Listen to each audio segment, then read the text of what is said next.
United States submarine base at Key West, Florida. A dispatch that quoted President Truman's press secretary, Charles Ross, as saying that President Truman has no knowledge of any secret project by this government that would give substance to the existence of such objects. Ross also said that both the Air Force and the Navy deny that such objects exist.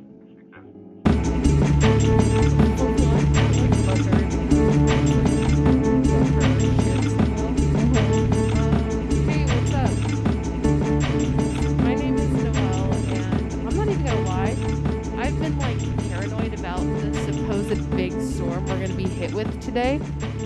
And all I've been doing is watching it like go down and down and down and down. Like it was supposed to happen at 11, now it's supposed to happen at 3, and then it was supposed to happen at 6, and I'm just looking outside and I'm like, like a slight drizzle. where? Yeah, where? Yeah, it was like 100%. Everyone was talking about it. Like, you better leave early for work on Friday. You better plan ahead. Mm-hmm. Like, what? Why? Like, it's 100% chance of Snowmageddon. Yep. I was like, I already lived through Snowmageddon. Mm-hmm. There's 2? Mm-hmm. Yeah. So, we'll see. My car will Tokyo drift through a fucking snowflake. So, rolling the dice on if I get to work tomorrow or not. Yeah, I feel that. Let me tell you, there was a wreck on my way to work. And it was so surreal because I get up at the crack of dawn to go to work. So it was super dark. And it was like raining. Mm-hmm. And the cops had put flares down to move people out of the lane because it happened on the off ramp. So we weren't going too fast. And then so it was enough for people to be stopped. And so it was dark. It was raining. There were all these flares. And what had happened was one car had rear-ended one car, which had rear-ended another car. It was one of those. Oh, I love those. Nobody, I don't think anyone was hurt. There was no ambulance, but I saw people like out of their cars filling out paperwork.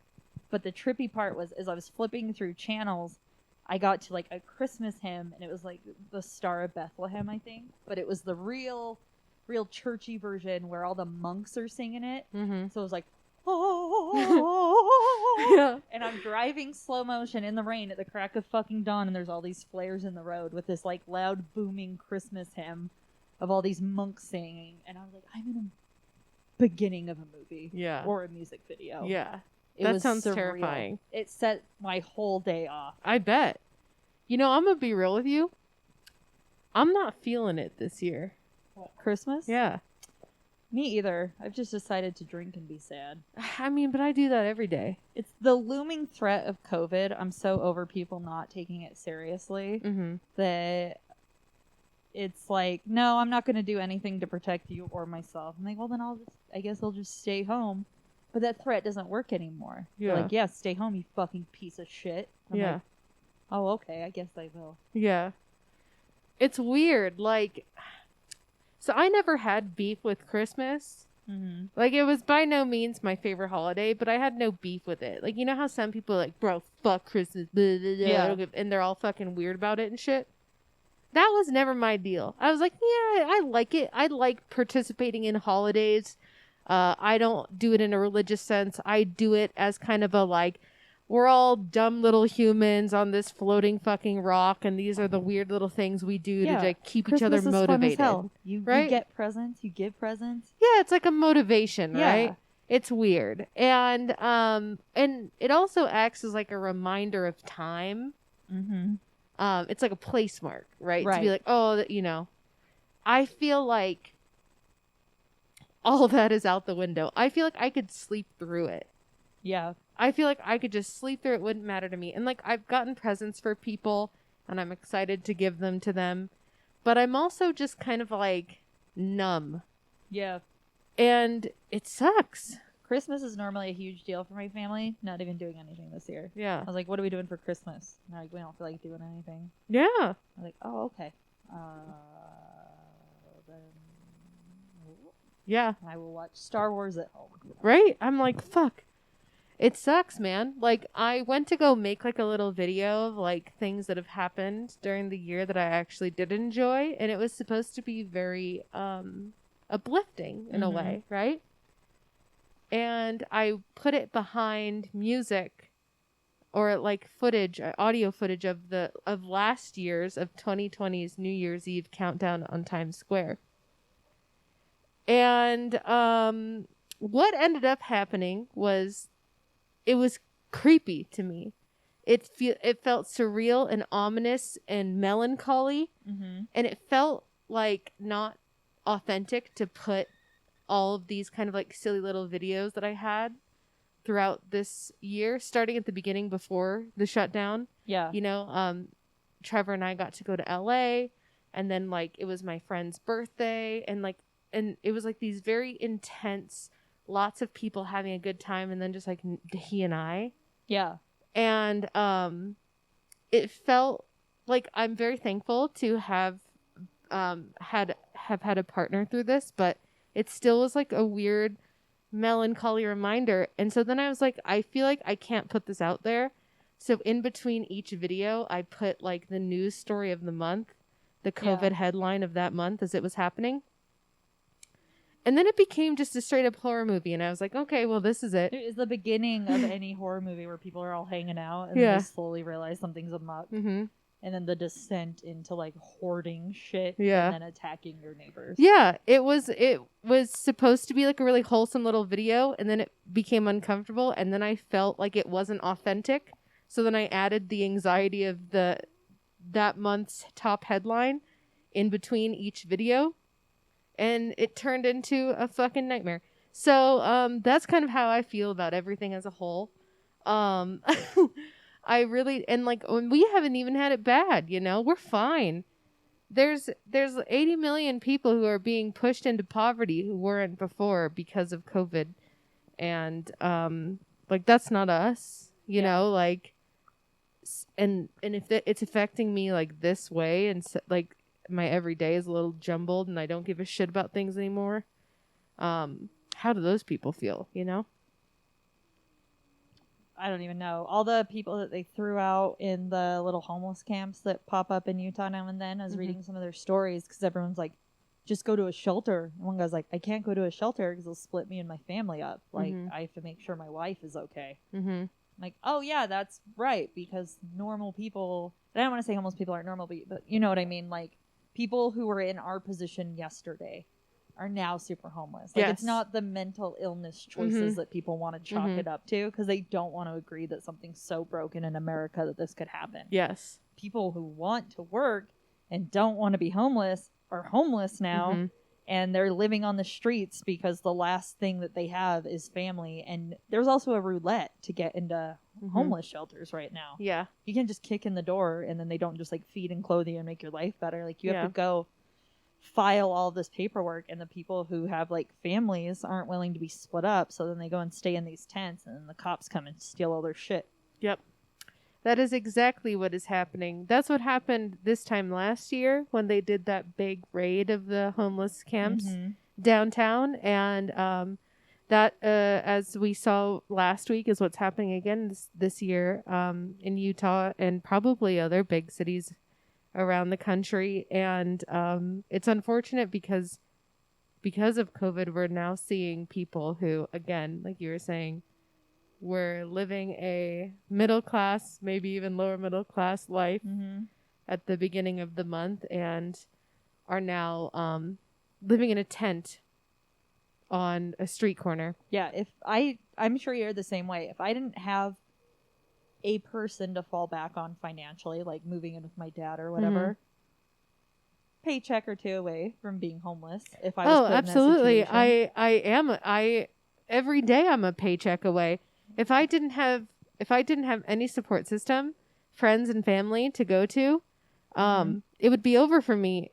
If a paycheck didn't come, if I couldn't make rent one month. You know, and a lot of people right now are thinking like we live in a pandemic. They put that federal law that says you can't evict people. That's not what's happening in Utah. Oh, absolutely. That is not what's happening in Utah. They're evicting people. They're not evicting the corporations or the CEOs who are not spending the money because they are able to afford lawyers to find the loopholes. The people it's supposed to help are getting screwed. Exactly. Sure. So also just like that's what's happening. So anyway, yeah, what a better way I felt like to get rid of this year than to go over some Victorian death practices. What I know of, like topically before reading more into it, and I'll assume you the same, we all kind of knew that like the Victorian era was a little bit morbid and they did things a little bit weird.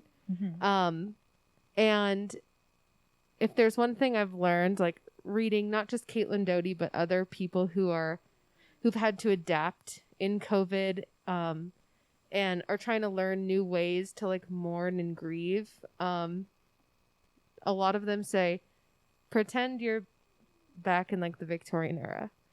Wear black, hold something close to you for months, put a black wreath on your door. They even make pins now that say, please be kind to me, I'm grieving. Yeah. Mourn, like feel, and for lack of like a nuanced term, be dramatic about it. The Victorian era didn't just come about its morbid curiosity because everyone woke up and decided they were goth. It's because they went through the Black Plague, and they went through like true crime and tragedy and rapid increasing mortality rates. And it's how they coped as a society for a period of time. And it wasn't just mourning people, it was also like mourning what was happening around them. And I think that's like super appropriate for us right now. I think sometimes the best celebration is a little bit of grief. So I wanted us to talk about it because there's a lot of like interesting shit, and it seems kind of relevant and fitting and a perfect way to like end the year and bring in the new. Like, let's fucking mourn it like we're going to a funeral. Yeah. Rip this year. And I'm going to be dramatic about being sad about it. Yeah, absolutely. Yeah. In the history of the United Kingdom, the Victorian era was the period of Queen Victoria's reign from June 20th, 1837 until her death on January 22nd, 1901. This era did tie into what was going on in the Americas and the rise of spiritualism. Historians look back on the Victorian era as having a morbid fascination and obsession with death and dying, and coined the era as, quote, cult of death.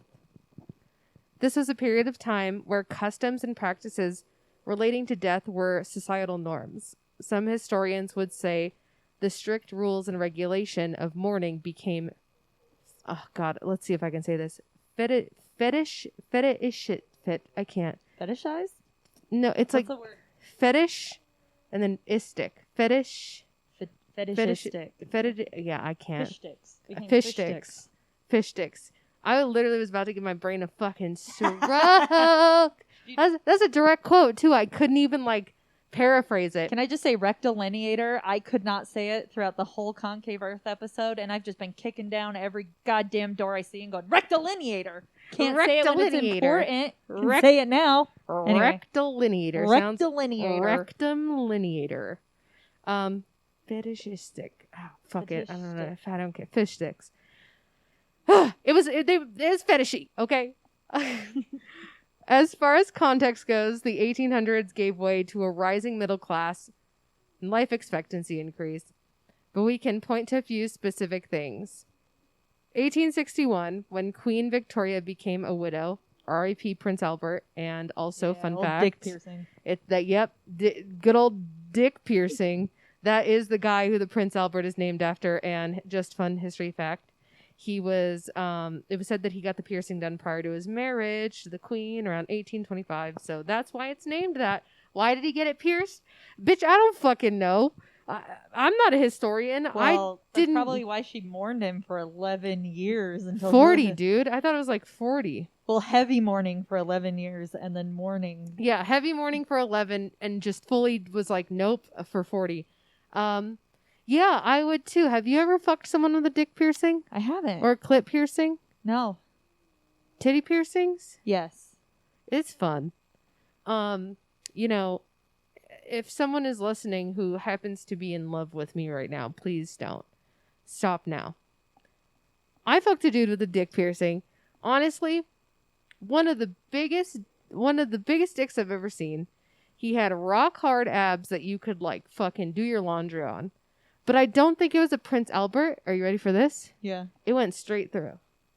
Okay. It went straight through. Isn't that like called a Jacob's Ladder or something? A Jacob's Ladder. I'd be down with Jacob's Ladder. I know what I thought. Let me look up types of dick piercings. And are you ready for that? Because the Prince Albert, I think, is just like dick hole lip ring, right? Like a hoop, like a dick hole lip ring. I'm looking. He had it straight through, baby. Straight fucking through. And it was Wait, like an industrial or like down into the pee hole? down in. So Where did it come out at? If this is me holding my dick. Yeah. So straight, so he like skewered it sideways. So he had top a hot to dog. bottom. Top to bottom. Yeah. Top to bottom. No, you went through, like you were perpendicular. Not sideways, up, down, top to bottom. Like. No, you look. Was it like this? Let me see. Like that? No, dude. Or like that. That's on top. So if it's on top, if it goes through the pee hole and out to the bottom of the mushroom of the head, Prince Albert. It's a Prince Albert. If it's a hoop that goes to the pee hole up through the top of the head, it's called a reverse Prince Albert. And then if it's like a barbell that goes through the pee hole and then like real down into the No, shaft it's that one. That's what I'm saying. It's a skewer. That one is called a deep shaft. It's a deep shaft, baby. He had a deep shaft. And are you ready for the kicker? Yeah. It was stretched, homegirl. Oh, it really? was stretched, homegirl. I don't think he has it anymore. I think he had some problems with it. I think you put a giant hole in your wiener. I did also actually not recently. Recently is it was like 2 years ago. It was like, yeah. A week or two ago. Yeah. No, it was not. There was another dude who had a dick piercing, but he had a Prince Albert. And he was like, hey, I'm going to take this out. Like before. What's the point then? And that's what I said. He said, you have an IUD, right? I said, yeah. And he's like, that's why. What the fuck does that mean? Is it going to hook? I don't know. Yeah. What was his piercing like It was a Prince Albert hoop. A hoop. I don't know how that was it lasso your IUD? I don't know. I'll never know because he took What's it his out. phone number? Let's call him right now. Yeah, give him a call. I know where he works still. You want to go ask him? I'll just text him right now. Okay. I'll be like, hey man, do you unclip your piercing because you're scared that your little cowboy rod will lasso? It's gonna lasso an IUD. Yeah, I mean, honestly, I appreciated him looking out, but I also was like, what's the fucking point, right? Because like, the point of getting your dick pierced like that is that you're becoming a ribbed dildo. You know what I mean? Well, at that point, he was just like, nah, man, I got this for bitches who want to get pregnant. Right. And if you ain't having it, then I ain't giving it. Do you think that's what it was? I don't know. I guess we'll have to call him and find out. Actually, just kidding. Let's not. Actually, maybe I'm a little bit curious.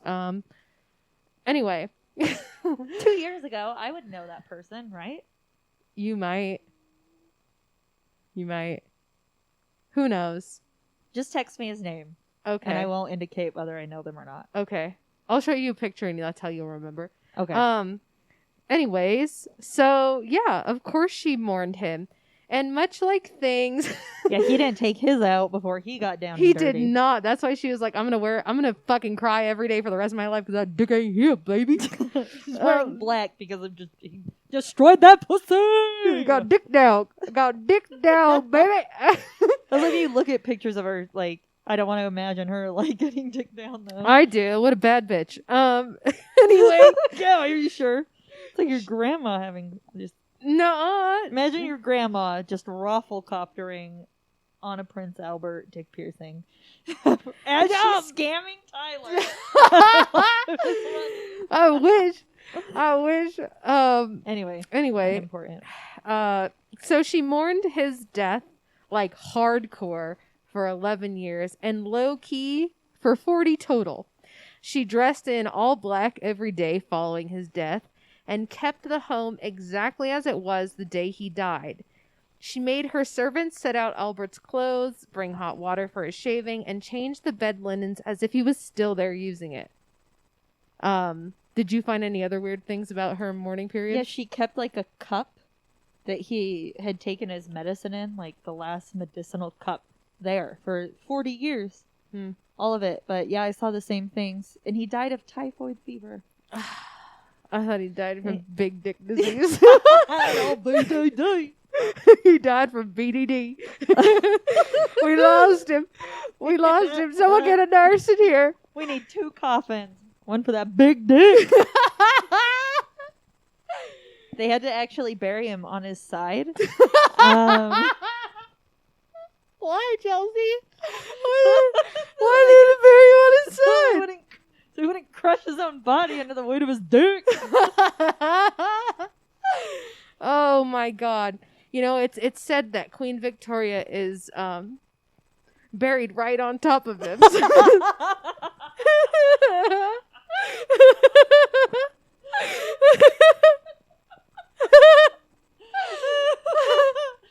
Oh shit. You think she kept his piercing when he died, though? Yeah, that's what started post-mortem jewelry, which is a thing that happened in the Victoria era. It all started because she took his dick ring out and she wore it around her neck. Yeah, but as a necklace, Yeah. not like the full thing like that.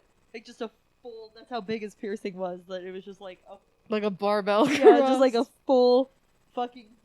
Yeah. They had to put on her as an infant so she could grow into it and never take it off. She would sniff it every night. Yeah. It brought her good luck. Anyway. Oh, fuck me, dude. Victorian life was rich with death. From literature to the harsh reality of life with the Black Plague, horrific working conditions for the poor, and a rapid increase in murder. I don't know if you guys have heard of him before, Jack the Ripper.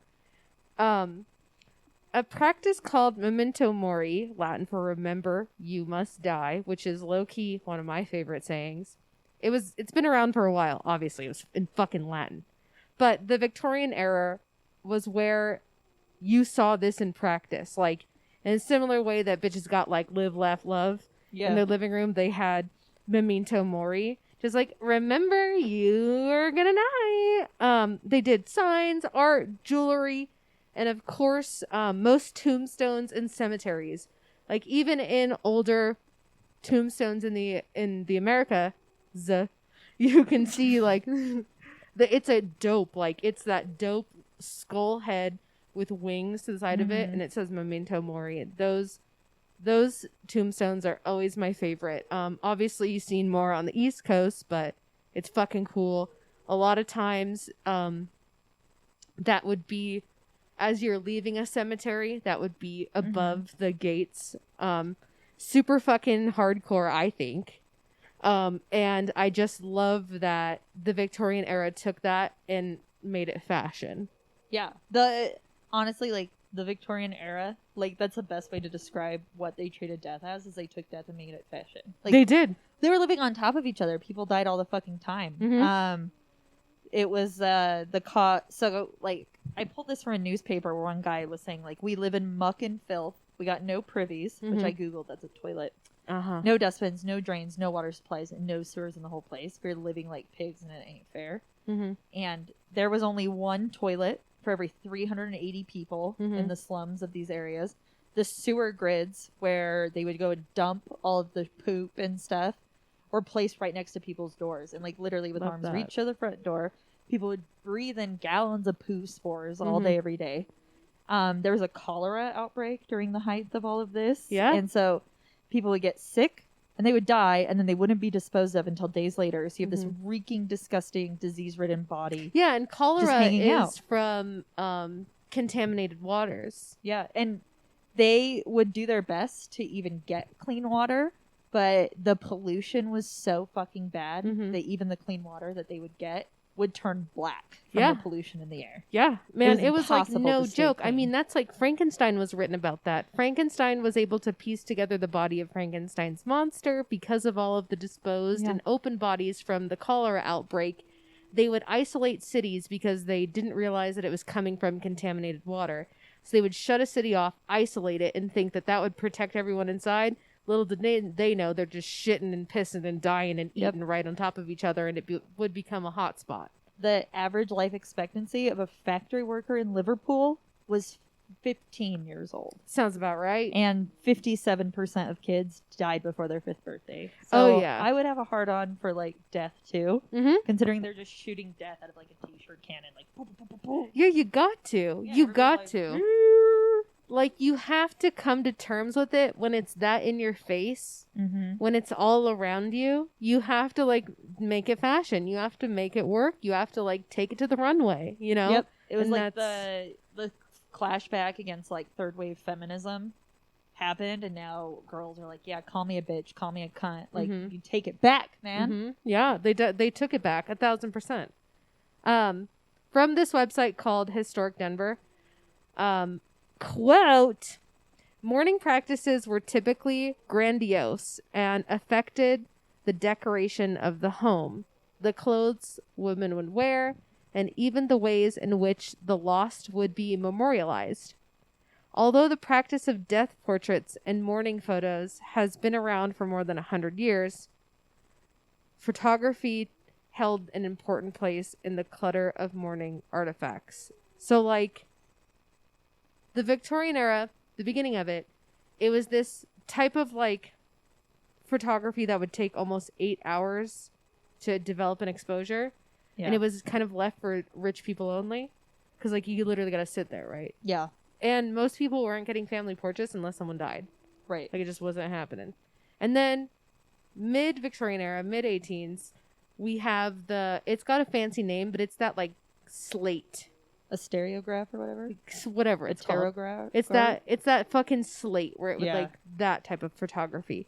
And when that happened, it became more accessible and was kind of, like, commonplace, a part of the mourning process.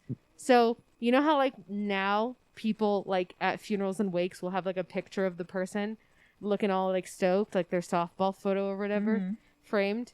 That's not what it was here. It was literally them, one of two ways. Either made up to look like they're sleeping in their bed, or hoisted up next to the family. Weekend at Bernie's, with, like, 1,000. Eyeballs painted on over their eyeballs. Yeah, straight up Weekend at Bernie's out. I love these photos because everyone else is all kind of blurry because they're alive, but the dead person is just perfectly in focus. Yeah, because they did not move. That bitch. They're like, ooh. Like, yeah. And ooh. They highlighted be popping because it's the formaldehyde. Your cheeks just look that sculpted because they're sinking in. During the mourning period, all mirrors were to be covered to prevent a spirit becoming trapped in it. And of course, this was the era of parlor rooms or death rooms. The parlor room was where deceased family members were laid out for final respects. Side history note. Death would begin to leave the home by the end of World War I, and most Americans and Europeans would receive their health care in doctors' offices and hospitals, and most funerals would take place in funeral homes. As the funeral parlor came into vogue, the home parlor was renamed the living room. So that's what we call it now. It used to just be a place for where, you would have a wake. Yeah. There's some houses that are like Victorian era where the stairs, as they go up, they have like a harsh 90-degree deviation, and it was so that they could carry the coffins downstairs and pivot and then get down. So if you're ever in a really old Victorian era house and you're walking upstairs, we won't have them here in America. But you go, well, we might. We might on the East Coast, yeah. But as you go up, it's those like landings. It's like just basically a landing, and it has like an extra crevasse, so you can pivot the coffins down as you carry them out. I love that. So cool. I wish we still did it. Armpit. Yeah, just because I got to if I got to carry a couch up and down the stairs. That's what I'm saying. Multi-purpose, baby. This multifaceted design. Another thing, death masks. Wax or plaster cast of a person's face after their death, usually made by taking a cast or impression from the corpse. And, as mentioned above, death portraits or postmortem photography, whatever you want to call them. So, like I said, they were reserved for the rich and upper middle class to kind of show rank. But, of course, as that silver-plated method came around, it was common practice. So you would have both, or it was either like both or just the photo. But it's still a thing in even like Hollywood to do these death casts of people's faces because they, didn't have to breathe anymore. So it was pretty easy to do that old school plastering method of someone's face. Death portraits were extremely popular with child deaths because, kids out here dying of measles, diphtheria, scarlet fever, and rubella. Barely making it to 15. Typically, children would have their mourning portraits taken in bed to appear sleeping, or as the era wore on, it became more common for children to be photographed with their bereaved parents And that's where you get, honestly, I'll be chasing this dragon until I die. So I don't know if you can see behind me, only Chelsea in my house. These are, this is a series of 3 photos of a 1800s funeral procession. Okay, let me describe it. So they're small. I would say they're only like a 2 by 3 inch size. Yeah. The top one is just like in afar, a bunch of people standing in a non-paved road, and then a bunch of people in like surrounding a coffin, and then a bunch of people in a graveyard, but the headstones are like those big, tall, tiered cross styles. So this is the procession, the like the setting and the burial. Right. And I love those. But you know what I'm always chasing after? Just the actual photos? The actual death photos. The post-mortem photography. There are people who have albums. You can't get them on eBay? They're very expensive because that's the shit that people want. Because they're fucking creepy. Because most of the time, people would be like, hey, we are going to pay for this family photo because so-and-so died, right? Right. But we want to also just keep this family photo because we're only going to be able to afford like 1 or maybe 2 in our lifetime. Right. So we're not going to make it like them sleeping and us around the bed. We're going to do like us hanging out outside.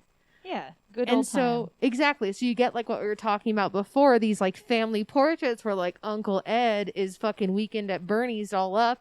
And you look at it, you look at the picture and you're like, there's something off about this. Yeah. But I just can't. Yeah, because everyone's put my blurry, finger on but it. like one person, and the one person is just like And got he's that kinda just, like, thousand-eyed stare. Yeah, thousand-yard stare, kind of looking a little crip leaning, like you're like, Yep. what? And I am obsessed with them. And yeah, anyway, it has to be old timey. I don't want no fucking early 2000s high res digital of your dead fucking baby in a bassinet, you creeps. Leave this for the Victorian era only, okay? Can I just say, have you ever seen like dead baby photos? Yes, on of course I Facebook? have. Yes, bitches on Facebook are creepy and weird, girl. Well, it was I've just seen a lot, man. Like, Seen a lot. It's one thing to be like, I'm holding my baby that didn't make it. Like, here's me and my partner and our baby, sad. It's one thing to stage an entire high-res 4K photo shoot, honey. What are we fucking doing? There's something about, like, it being in film and, like, weird and grainy and old-timey that, like, doesn't feel as creepy because you kind of, like, can't figure it out and it's a little mysterious. Yeah. But when you do it in a high-res digital and I can see every pore on your dead baby's face in 40K, I can't do it. Or the other thing that maybe someone can explain to me are like the photo shoots at funerals. Oh my god. Are you ready for realness? Yeah, tell me. Did you do a photo shoot? No, Jeff's stepdad did a photo shoot at his open casket suicide funeral. I was there. When did they do the photo shoot? In the family viewing room before they wheeled him out.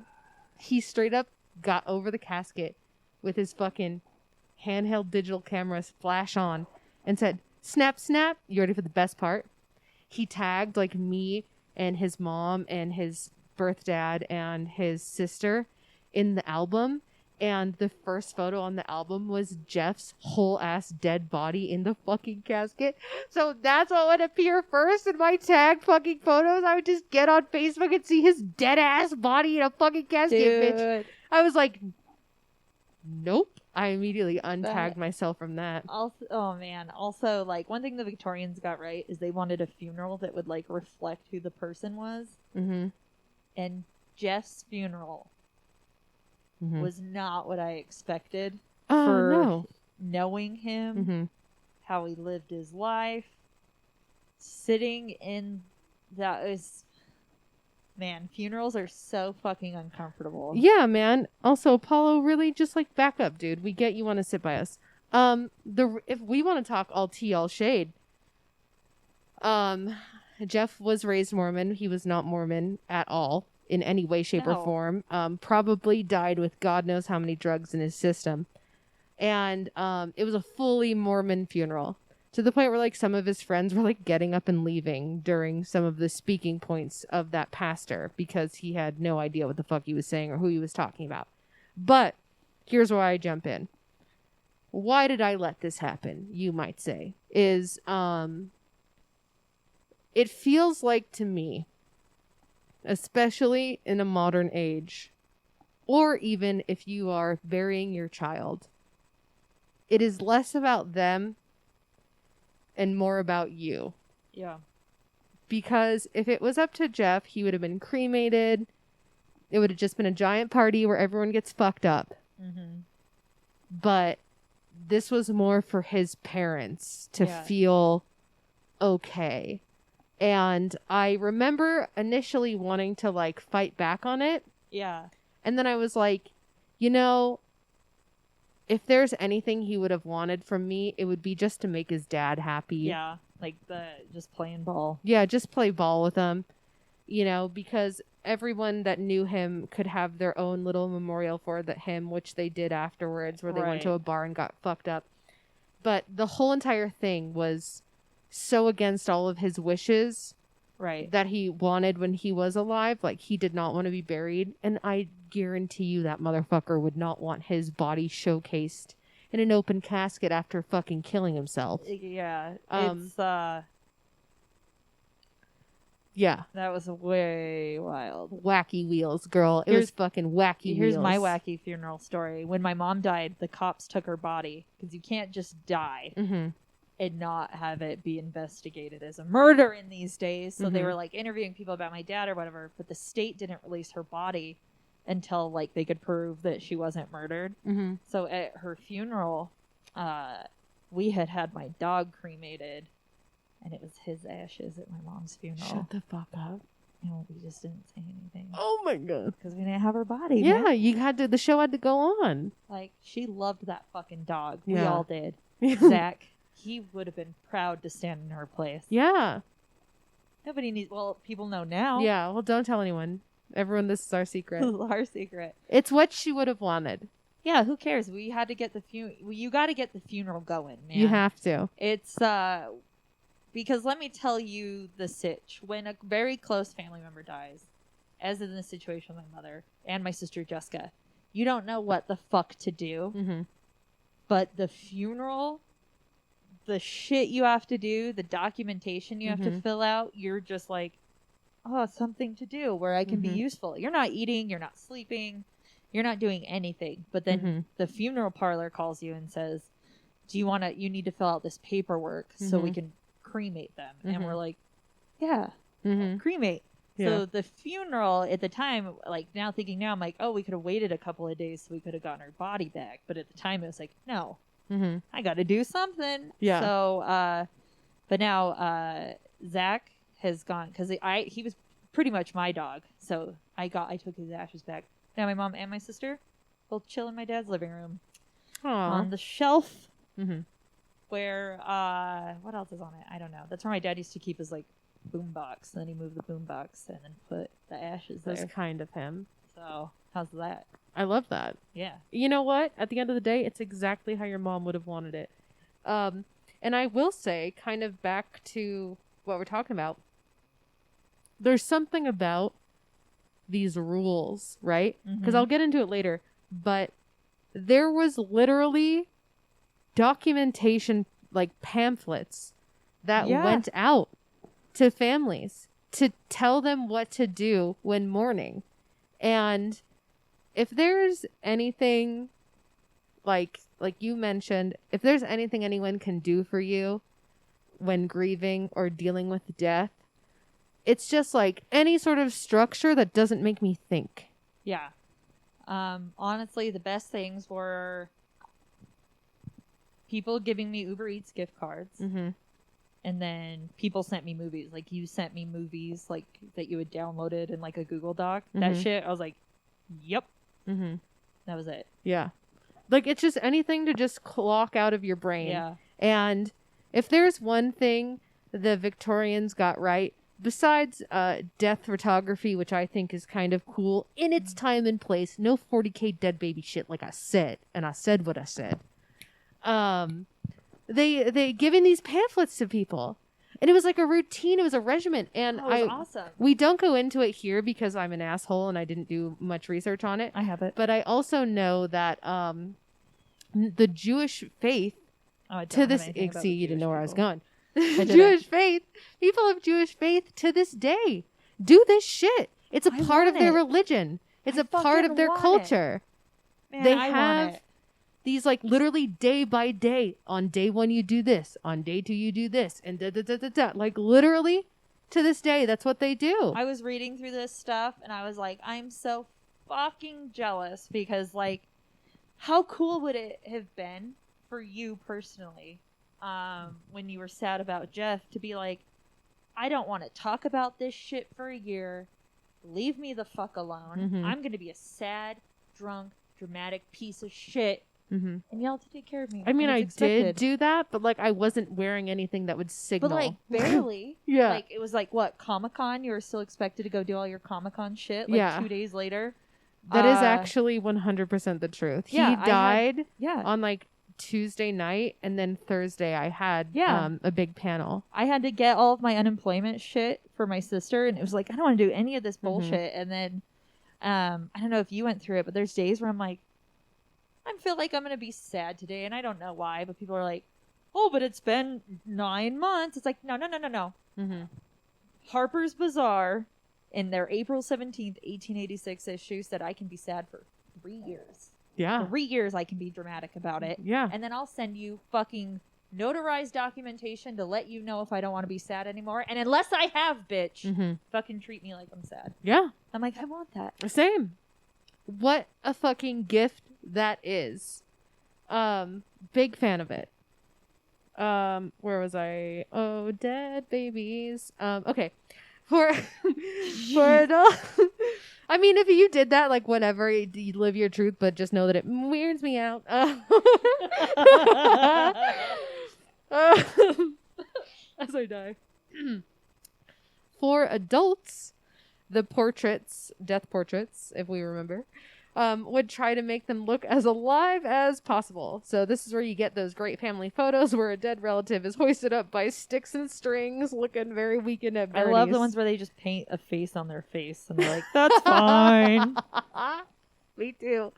I just want that to be my new family card. I want a Christmas card where we all pretend to be dead bodies from the 1800s. We should do, because we haven't done a Chelsea and Noel photo shoot yet. Oh, girl, we should do that where we're just, and it's like a long exposure of one of us trying to not move, but the other one actually not moving. Dude, I'm so into it. Also, surprise alert, that was one of my New Year's gifts to you, unrelated to Christmas.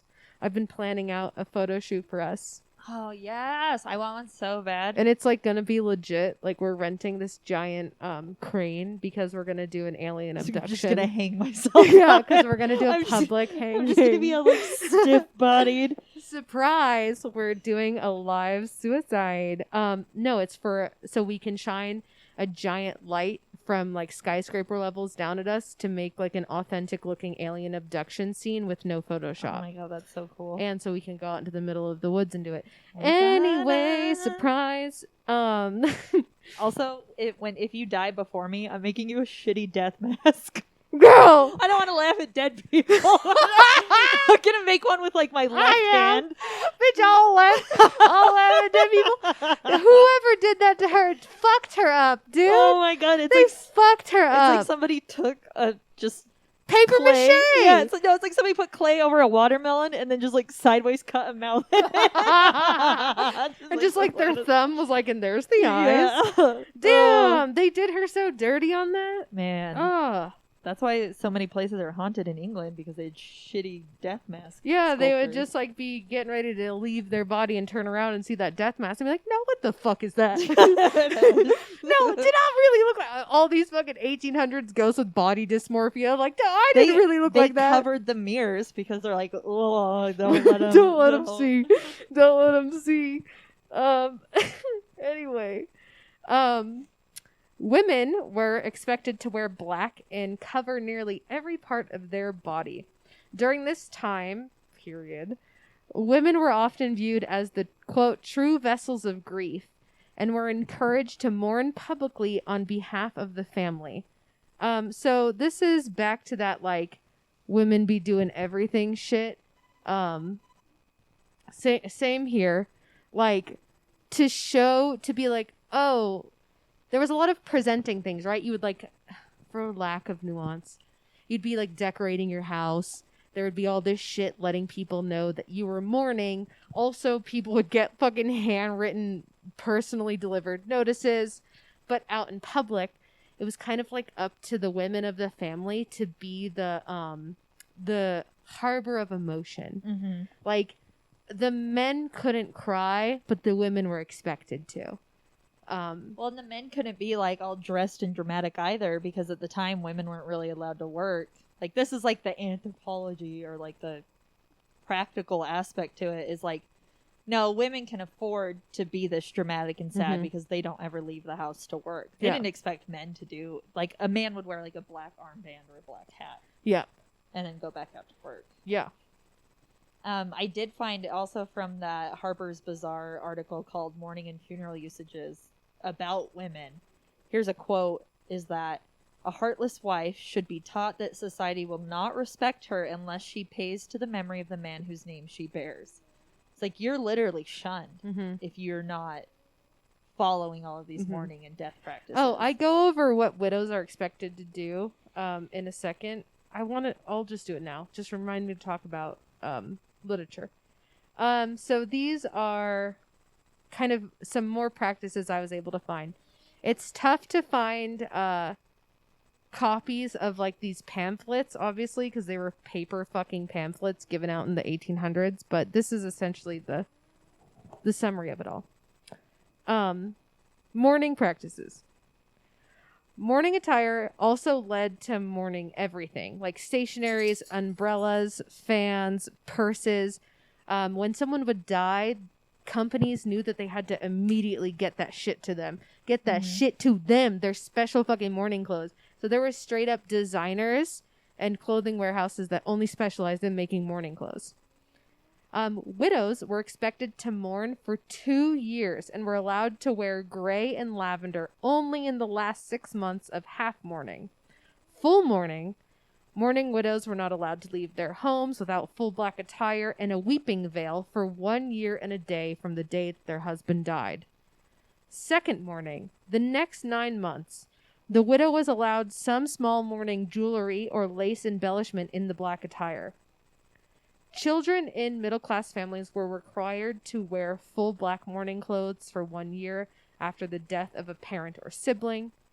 At the moment of death, clocks would be stopped, curtains would be drawn, mirrors would be covered, and if they could not afford the black mourning clothes, they were, you gotta dye it. They would just be dyeing their clothes a darker hue. So, being a widow would have been annoying. Anyway, a little bit of fun. Let's get into a little bit of fun. As if we weren't having a blast talking about this is the best. Laughing about dead people's fucked up face masks. During the Victorian era, literacy increased from the access to public education. This brought the beginning of penny bloods, or what most of our listeners might know them as, penny dreadfuls. They became popular with the lower and middle class. They were cheap, easy to get, and detailed. Little, like, comic books, essentially. Mm-hmm. Like the people of this time, penny dreadfuls went from adventure tales to gothic murder and true crime. The most successful penny dreadful was called Mysteries of London. It had a 12-year run and focused on the crime and horror of the London slums and the careless rich. There was a famous penny dreadful murder. Emily Combes? She was found stabbed to death on July 17th, 1895 in East London. She had 2 sons, Robert and Natty, aged 13 and 12, who were found to be the killers. When the police searched the home, they found a stack of penny dreadfuls and cited that as the reason for the murder. Fucking paperback video game of the era. Absolutely.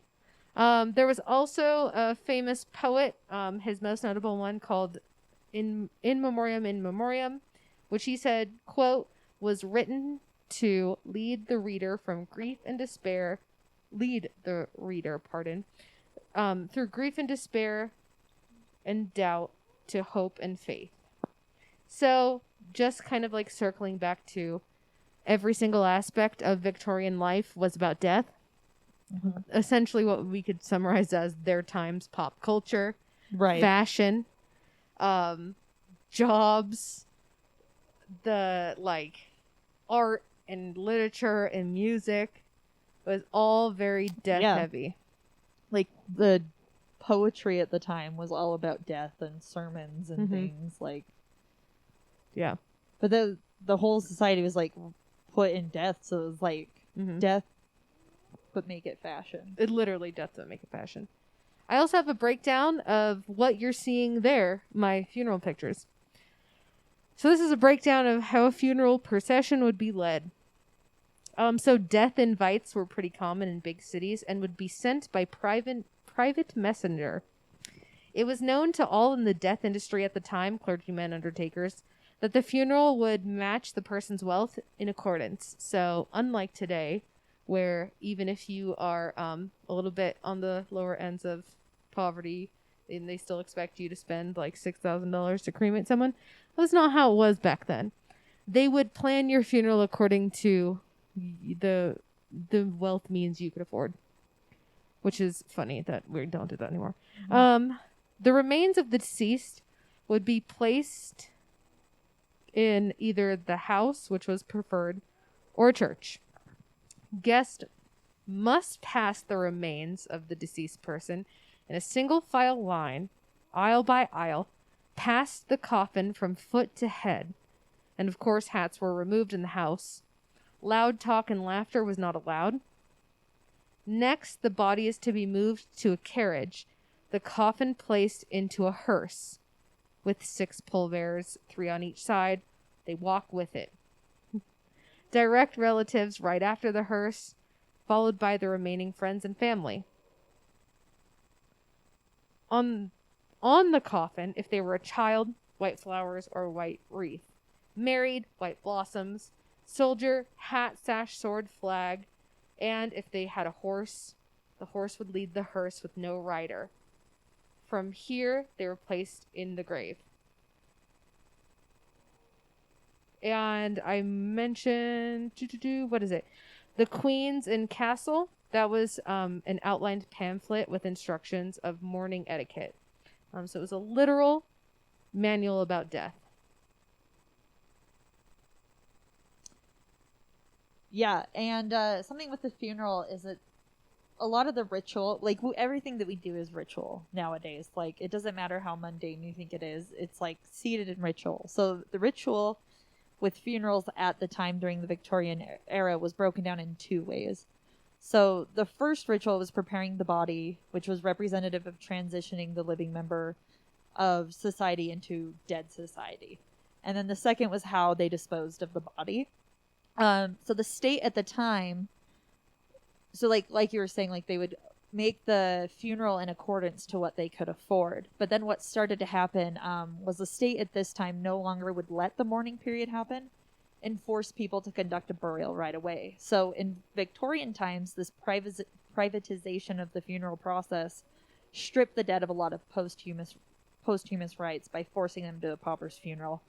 So a lot of times we hear, like, for example, with a wake, is they would keep the body around in case it woke up, and that's why they called it a wake. But once the state stepped in and started taking over how that happened, we lost the rights to raise money in the time it would take. Because you could be like, oh, like, so-and-so's dead, and then the people in the community could rally, and then they could gather, and then they could donate money so the person could afford a burial. And then once the state stepped in, that's when people would start get buried poor. And they called them, like, those pauper funerals. And so to combat that at the time, like, death unions started forming, and they would go door to door to collect money for death or sickness to benefit the community. It was kind of like modern day life insurance, just a little bit from everybody. And that's how, like, undertakers became salesmen. So once we started putting money into an industry, when we would normally just be like, okay, dead person dies, off they go, in Victorian era times, they were trying to combat a lot of the illness and stuff that went around. So the rituals that surrounded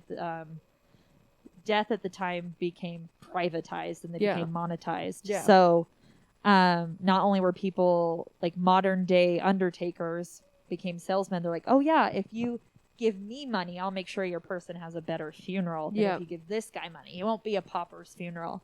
Yeah. And then They'll get this type of wood in the Yeah, coffin, 'cause- and we'll make sure that it's this type of hearse. right, and- because the state at the time required people to buy a coffin, and it required them to have at least 4 pallbearers.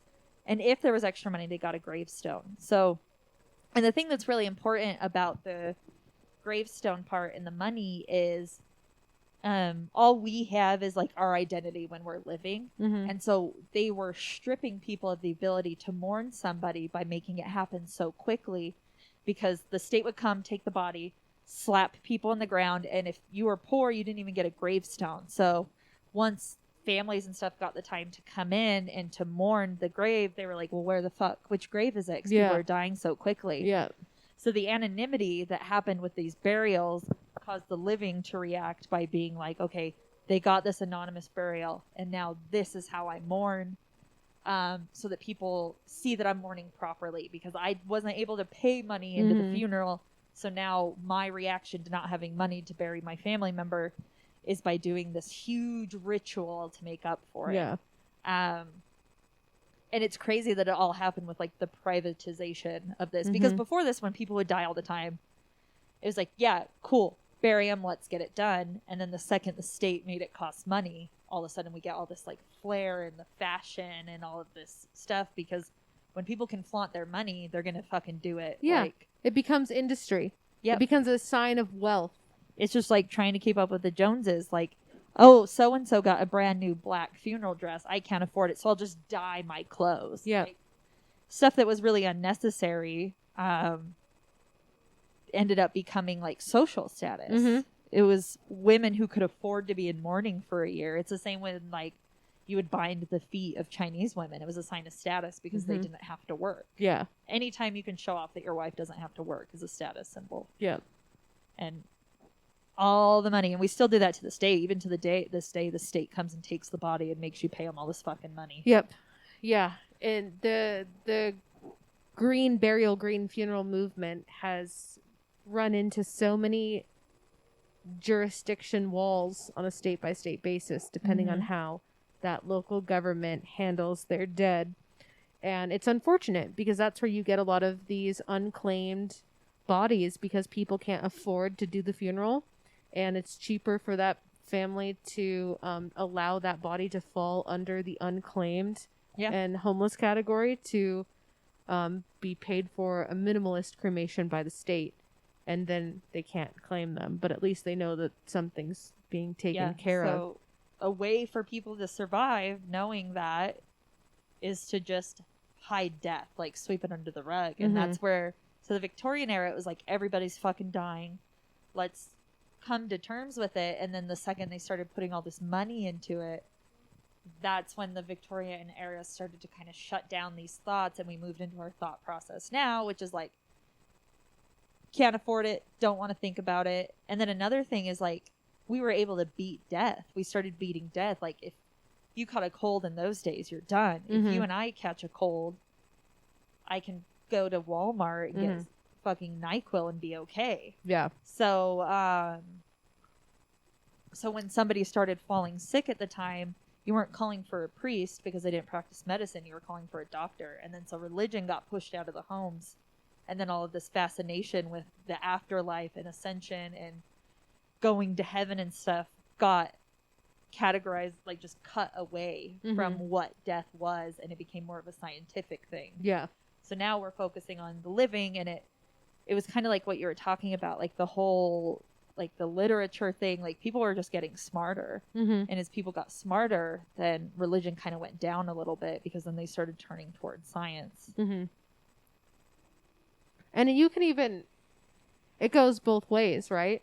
Because you see, at the end of the Victorian era, you see more of a split down the middle between science and religion, right? Especially how we view death. And while there was a chunk of society that was leaning more towards science, calling a doctor, taking death out of the home, there was also still that side that was believing in religion wholeheartedly, but this new form of Christianity was evolving that made death and the afterlife more pleasing, I guess you could say. Yeah, it was like what Methodism, I think, and like enlightened deitism. Yeah. Where like it was people were less like First Testament God and more like, or Old Testament God and more New Testament God. Yeah. Where it's like, I could be a piece of shit, but I don't have to focus on death so much. Exactly.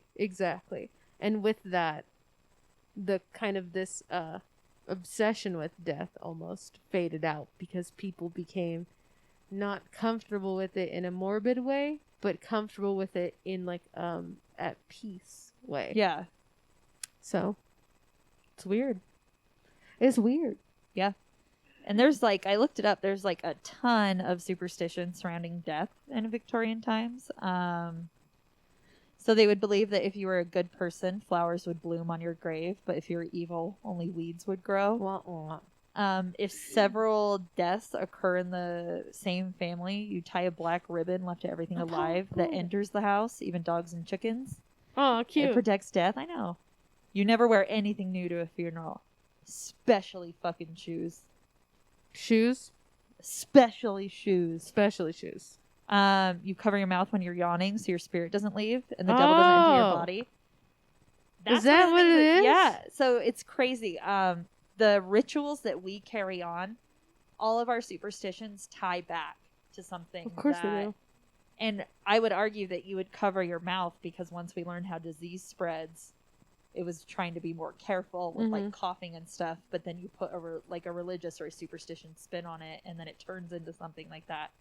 I know I've said it before, but it's the same reason why a lot of Mideastern religions don't eat pork, because it was nearly impossible to raise pigs or hoofed animals in those desert climates. So it becomes easier to ban something than to like adopt it in. So they're like, okay, just don't wear it. Like, why? Oh, it's taboo. And then that evolves over like, thousands and thousands of years. If it rains on a funeral procession, that means that the person who's deceased will go to heaven. Oh man, so many people haven't gone to heaven. To lock the door of your home after a funeral procession is left in the house is bad luck. To lock it? Yeah. Well, what if you have anxiety and you think you're going to be robbed all the time? Shut the fuck up. Well, you better be more scared of dying. Well, if you smell roses when none are around, someone's going to die. Interesting. If you leave something that belongs to you to the deceased, that means the person will come back to get you. Like that's ominous, but in is a it bad a good way? Thing? Like that'd be cool if I was dying and my mom was like, "What the fuck is up?" and like had pizza, and then my sister is like in her truck, and they're like, "Let's fucking go." Yeah. But what if it's like haunted mansion? I'm like walking to bed at night, or like I'm walking to my car after the podcast, and like a dead hand grabs my leg, and it's like time to go, and I just like fucking Freddy Krueger, he pulls the girl through the peephole, like drag me to hell. Yeah. Honestly, I'm into either way. Yeah. If you see yourself in a dream, death will follow. That's a fucking lie, bitch, because I have been dreaming of terrible shit happening to me for the past 10 do years. You see yourself, or are you seeing it out of your own eyes? Both. Interesting. If you see an owl in daytime, there will be death. If you dream about a birth, someone you know will die. If it rains in an open grave, then someone in the family will die within a year. What? If it rains in an open grave? Yeah. So, like, they're digging and it rains? Yeah. If a bird pecks on your window or crashes into one, there has been a death. Just like a guy in Nebraska? Yeah. Huh, okay. That's less concerning. If a sparrow lands on a piano, someone in the home will die. Wow! Where is a sparrow going to get on a piano? It's just, like, Johnny Depp in character, just, like, squatting on your piano. If a picture falls off the wall, there will be a death of someone you know. Well, damn, I would have zero friends. Dude, I've this one all the time. If you spill salt, you're supposed to throw a pinch over your shoulder. Yeah. I've seen that all the time. Yeah, that's a common one. Never speak ill of the dead because they'll come back to haunt you. I've heard that before. Yeah, well, I've been talking shit about my dead ex for years. This one's bad for me. 2 deaths in the family means that a third is sure to follow. Well, you're still here. The hoot of an owl foretells a death. What's up with owls? Well, they didn't do nothing. Because they symbolize the night. They only come out at night. It's really rude of them. Yeah. Or What dropping an umbrella on the floor, opening one in the house means that there will be a murder in the house. Oh my god. I always knew that one, not to open umbrellas in the house, and then I would because I was a rebel without a cause. You son of a fucking bitch. Well, what about this one? A diamond-shaped fold in clean linen portends death. I don't even know what that looks like. I don't know either. And a dog howling at night when someone in the house is sick is a bad omen. It can be reversed by reaching under the bed and turning over a shoe. So I have to put a shoe under my bed? Yeah. And then you got to turn it. I'm not a scientist, but those are all lies. Because I would be dead and everyone would be dead. But yeah, you mentioned a lot of stuff like surrounding the funeral, like how you have to wear black. Mm-hmm. If you want to send a letter to somebody, like your condolences, then you have to wear black when you send the letter. Mm-hmm. Like it was all black. Just black. If you weren't sure what to do, fucking wear black. Something that I thought was fun was that the Victorian era also had a slew of body snatching. Oh, yeah. Because Christians at the time believed that they had to be intact in order to get to heaven. And most Mormons, I'm pretty sure, still believe this to Mormons their day. still believe this. Because that's why they don't get cremated. Yep. And that's why they don't want to donate tonsils. They don't want to do anything like that because they want their full body to be in that grave so that they can get into heaven. And that's why at the time people didn't donate their bodies to science. So there were criminals, however, who were hung and they could use those bodies. But only 20 or 30 people a year were killed. So there wasn't enough supply to demand. So to combat this, Queen Victoria enacted the Anatomy Act of 1832, which gave doctors and surgeons the right to dissect any human body. Because prior to this, they were only allowed to dissect executed murderers. So in a sense, they quote-unquote legalized it to practice science, and the crime surrounding body snatching went down dramatically. But what would happen at this time is that since so many people were grave robbing, you would get people to watch graves at night. And I'm sure everyone's heard this, and that's where the graveyard shift came from, was people who would work in the cemeteries at night were on the graveyard shift. And then we've all heard also that they would bury people with bells at the time. Yeah, people so were always afraid that they were being buried alive. Yeah, and then so that's where you get like Saved by the Bell. I would like to know how many people actually did. Do you know what I mean? I've heard of only like one. That checks out. But yeah, so the graveyard shift like literally came from that, where people would work at night to keep body snatchers from happening. And if you look at some old Victorian graves, they have like fucking cages and stuff on them. And that's because sometimes people erroneously believe, oh, it's because they were scared of vampires. But really the cages were over the graves to protect them from being dug up from body snatchers. Yeah, the vampires and werewolves, that's a common thing. They would be like, oh yeah, that's what the cages are for. But another thing that would happen at the time is like if a woman was buried pregnant, have you ever heard of like posthumous birthings? Yeah, that's what happened to Lacey Peterson. Yeah, and then so the women come in and then all the gases build up and they like eject the baby out, and they would think that like these little baby vampires would be born. I mean, honestly, better safe than sorry, I say. You know? Agreed. I definitely don't trust a baby, so. No.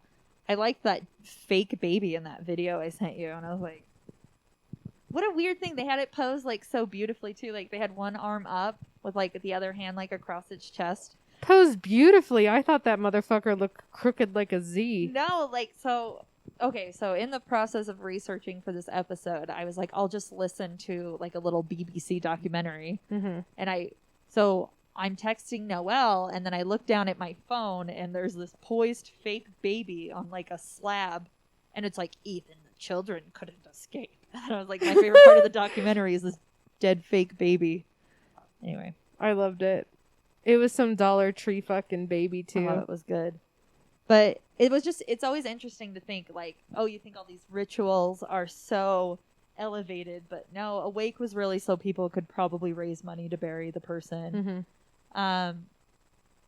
Dyeing their clothes and stuff was a way to react to not being able to say like a final goodbye, or to be able to honor that person because they wouldn't know they were buried. So like, I will honor them with my clothing then, so that people know that I'm in mourning. Yeah. Women always get like the harsher end of the deal because it was posh for it to be, for women to like just be the bearers of. To just go all out. Like the whole like black gloves, black dress, black hat, black veil, black stationery, black socks, black shoes, black purse. Mm-hmm. And I found another thing, like, so once someone had passed away and the mourning period was wrapping up, the grieving person was expected to let all their friends and acquaintances know that they are ready to re-enter society. And they let people know that they are welcoming visits and calls and are no longer sticking to like strict privacy. Mm-hmm. So you weren't even really being comforted in this period because like you're expected to suffer through it. And then when you would send people a note, it was pretty much like a very formal letter you would send them and like, I'm ready for this. And then if you responded to it, you were supposed to respond like, and that's kind of where RSVPs came from. Like the whole manner of being like, yes, you are now welcome to come to my house. And people are like, yes, I would like to come to your house. And then if you were responding to the letter, you're supposed to wear all black. So it was just so interesting. Mm-hmm. Even times like wives were expected to mourn their husband for a few years. But if you're mourning your mom or your dad, it should only last a year. But you should always wear black tulle at the wrists and neck. If you're mourning a brother, sister, step-parent. Fashion. Yeah. So nice. Oh. Mourning a sibling, a step-parent, or grandparent should take about 3 months of heavy mourning. Aunt or uncle is 3 months. And a parent mourning a child should only be about 9 months. Just 9, because you can make another one in that time. That blows my mind. I feel like a child dying is the worst. Like, that's what society tells me. Like, I don't have children. Yeah, but not when they have a life expectancy of 15 years. Right. You just pop another one out, It's no big D. No big D. It's just, like, fun stuff. I want to be that dramatic. Because I am still quite sad about all the people in my family who have died recently. As you should be. And, it's annoying the bounce back that society expects you to have. Like, that fundamentally changes a person, right? Yeah. I don't want to bounce back. I just want to be shitty for a really long time. Yeah. You think you should. I think, like, there are certain aspects of Apollo's being so fucking needy right now. No, I can't he's being, handle like, it. a sweetheart. Like, he has just been sitting here. He's trying to sit in the middle of Chelsea and I. It's insane. But there are parts of... Also, when I go to pet him, my whole hand just disappears in fur. He's a It's like a little Sarlacc pit. Oh, Boba Fett died. I know, I saw that. R.I.P. So Speaking of death. There are things about Victorian mourning that I love, and I think we should bring back. I don't want to have to work for a few years. I want society to take care of me so I can dress in fabulous fashion and be dramatic and drunk. Yeah, just check out for a while. What a gift that is. And I don't want death to be privatized. Like, I think that there should be standards for disposing of bodies so that we're not up to our ears in like bones and human bone dust, Yeah. But dude, it's so expensive. I should have put in hidden costs of the funeral industry into this episode because you can't even bury somebody without spending a ton of money on a burial casket. I know. You can't even escape it in cremation. You can't. You have to pay to be put in something and then burned. Yeah. Death certificates, you have to like have original death certificates for like the bank, the Social Security office. You can't have copies. And they're $50 each. A pop.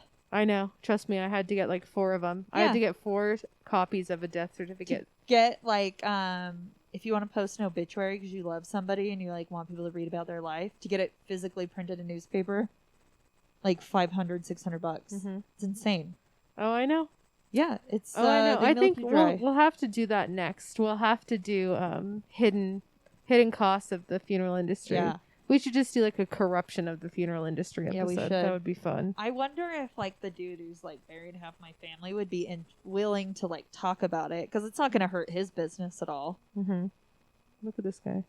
Apollo, you're so cute. Why is he being like this? Because we're talking about sad shit. Am I gonna die? What was the dog howling? Yeah, if he howls at night if you're sick.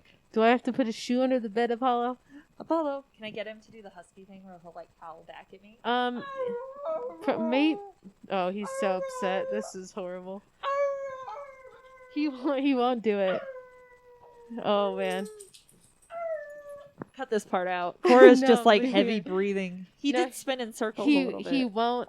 He grew up in apartments. He knows not to. Apollo, you're so good. Make noises. He'll only do it when I don't get up out of bed to let him out. Yeah. Right, buddy? Oh, you might. Hold on, you might. Paulo. Where'd he go? No, he's just Paulo. anxiously No, running he's just around. mad, and Cora's mad. Everyone's mad. He's like, this is a fucking trick. I'm Right. not allowed to be loud. Now I have to edit this out. Yeah, edit it out. Anyway. But that's pretty much all I have to say Yeah, about Victorian death practices. That's all I have to say about that. That's that on that. What are your expectations for when you die? Let's get it in recording. Throw me in a fucking dumpster, man. I don't give a shit. Cremate me. I don't want anyone to stare at my body, you freaks. No, because I have to make you that death mask, and then we have to bury you. You make me a death mask first, and out of paper mache and newspapers. Yeah. And then burn me. Yeah, I don't want anyone to look at my dead body, because y'all are fucking... Oh, God, Jesus. Yeah, the dogs Y'all are hyped. fucking weird. Like to put it on display and shit. That's pretty much it. Don't make it about religion, you freaks. And I would prefer a New Orleans style funeral where Just want us to have a parade. a parade and That'd be lots fun. of music and drinking. That'd be fun. I kind of am down for like a green funeral. I do want a Viking burial. I don't think those are legal. No, they're not. But I did email the local Norse church. They didn't email me back. Kind of fucked up. Yeah, because it's probably one guy in his Angel I think Fire it's like 8 website. people. Yeah, it was an Angel Fire website. But I was like, hey, how do I join? They didn't email me back. I figure if I get into the religion early enough and when I die I can get a Viking funeral, I can present the fucking paperwork. They won't do it. But I don't know. Green funeral sounds fun. Do you want to do the mushroom suit? Do you know about that? No, what is it? They're gonna like little fungi. Yeah, all over you my get body? put in like a mushroom suit and just buried in the ground, and then like you become a part of the ecosystem. You make delicious little mushrooms. That'd be cool. I would rather be like a tree. Stop. Look at how covered in hair I am. I know, this is what you get for showing him attention. Like a cool funeral. Something like that. I don't know how much it costs. Or like preserve me into a diamond and then drop me like Titanic style into the bottom of the ocean. Recreate the scene from Titanic. Yeah, but instead of like an old lady, have it be Nicolas Cage because Okay, well, I love Nicolas Cage. I'm not He's sure my if your favorite person. timelines will align. Maybe like a Nicolas Cage impersonator. Maybe his goth son. His son who's in that Goth metal son. band. Yeah, this goth son did That'd be it. fine. That'd Or an be- impersonator's fine. Honestly, yeah. whoever does it. But I think that'd be fun to be like smashed into a diamond and then flung off dramatically in front Yeah. of Steven Spielberg's crew into an ocean. Yeah, it would be. It would be way fun. Yeah, either way, I just feel like don't make it weird. You know, I'm make it dead. weird. It doesn't matter. If there was one thing that this like woman I was listening to, not Caitlin Doty, another woman, about green burials, was that people have to remember that you're mourning the person, not the body. Right.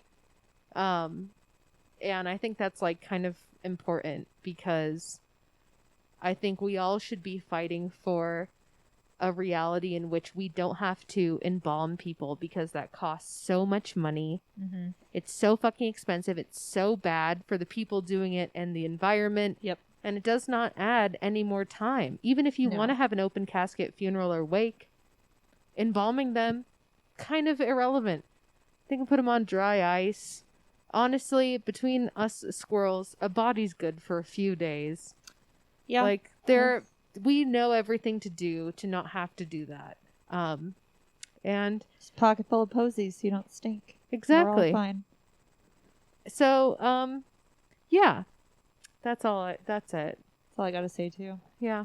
I'm a little jealous. I wish the westernization of like death just sucks. I know. Have you seen the like floating Japanese cemeteries? Is everyone Like a kind of- Tibetan sky burial? Yeah, like they have to be God, Apollo. They have to be cremated, and it's essentially like a hotel that looks like it's from the future, and it's just all of these cremation boxes, That's interesting. and they look like neon. It's fucking cool. That is cool. Looks very Blade Runner. I'm like, hell yeah. Fucking would be into cool. that. But yeah. I get wanting to have a place to mourn someone. But, you know. I don't Maybe know. make it in a sky funeral thing. Yeah. I don't know if like having a place to mourn someone would really work. in my opinion, I'm like into the memento bullshit, having a thing. Mhm. Like, I was surprised to read that like keeping hair isn't yeah. posh anymore. I'm like, I have my sister's hair. Yeah, I totally skipped over that part. I briefly talked about the morbid jewelry. People would oftentimes do a picture with a piece of hair framed underneath it, or a locket, Or like with they'd the make hair. dolls out of the kids' Yeah. hair. The hair was a big thing. I also really do appreciate hair. Word on the street is, so Trevor used to have a really greasy fucking long mullet when he was a child. And his mom has like a bag of his mullet hair.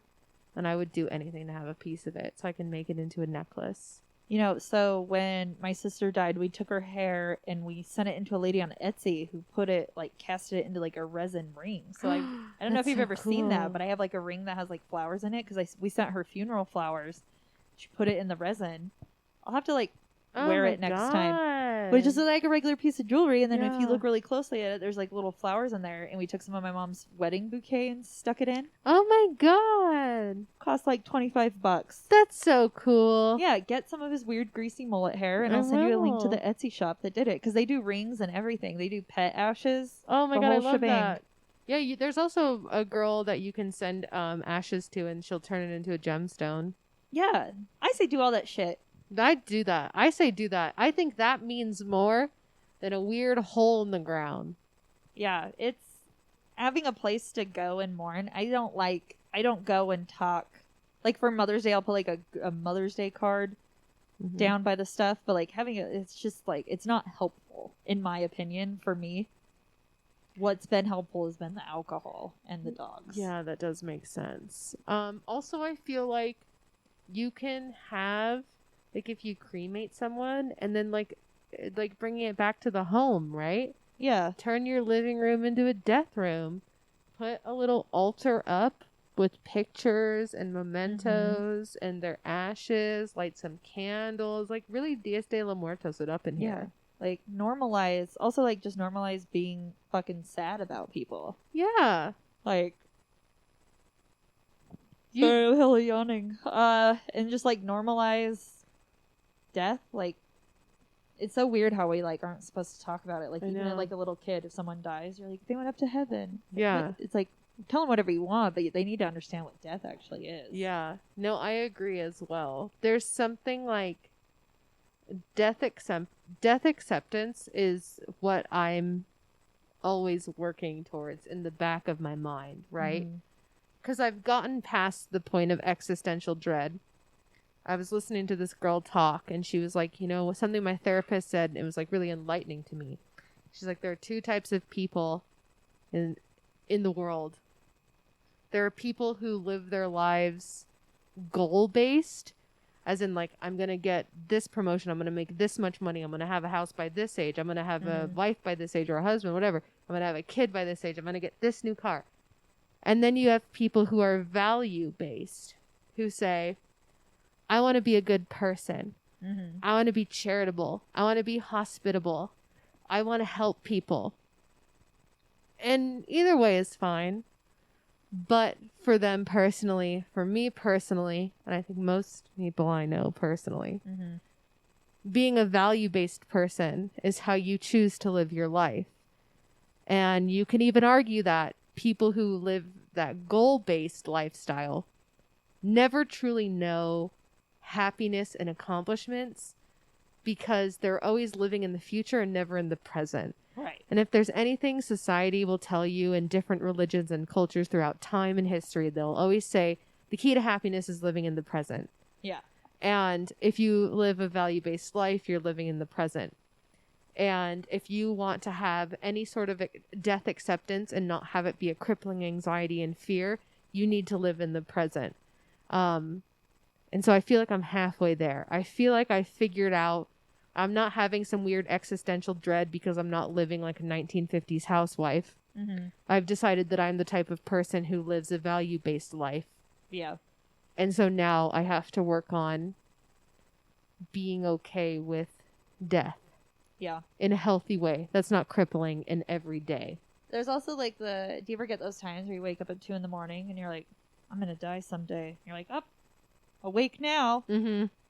Try to put that out. Yeah, it's very much like, Yeah, you'll spiral, man. Yeah. You'll start to spiral, and it's something I feel like a lot of people do and no one talks about. And the reason why I think we find ourselves there in the first place is coming back to this. We don't talk about death in a healthy way. We don't mourn in a healthy way. And so of course you're going to wake up in a cold sweat and have fucking an existential crisis about it. I might have it on the way home. You might. Yeah. And that's, I think we've got to get back to kind of doing some of this weird shit. Yeah. Just You know? gotta grab it by the Prince Albert. You do have to grab it by the Prince Albert and wear it around your neck. Turn it into a nice, what are these called? Brooch. That would be cool. I want an So, old Prince Albert brooch. It'd be funny if we just took Prince Albert's actual princely portrait and just turned it into a brooch. And people would go like, what's that? And you're like, it's Prince Albert. Or get Prince Albert tattooed on your wiener. it's so meta. Yes. What? Get Prince Albert getting his Prince Albert tattooed on your wiener. I know. Damn. A black hole would fucking and just suck us all in. Cthulhu would crawl out. He's like, you have summoned me. I know it. Oh, okay. Anyway, thanks for hanging out and talking about death. Good times. I think so. Forever hail Satan. Hail the rogue nature of people who spit in the face of privatized burial practices. Hail them as well.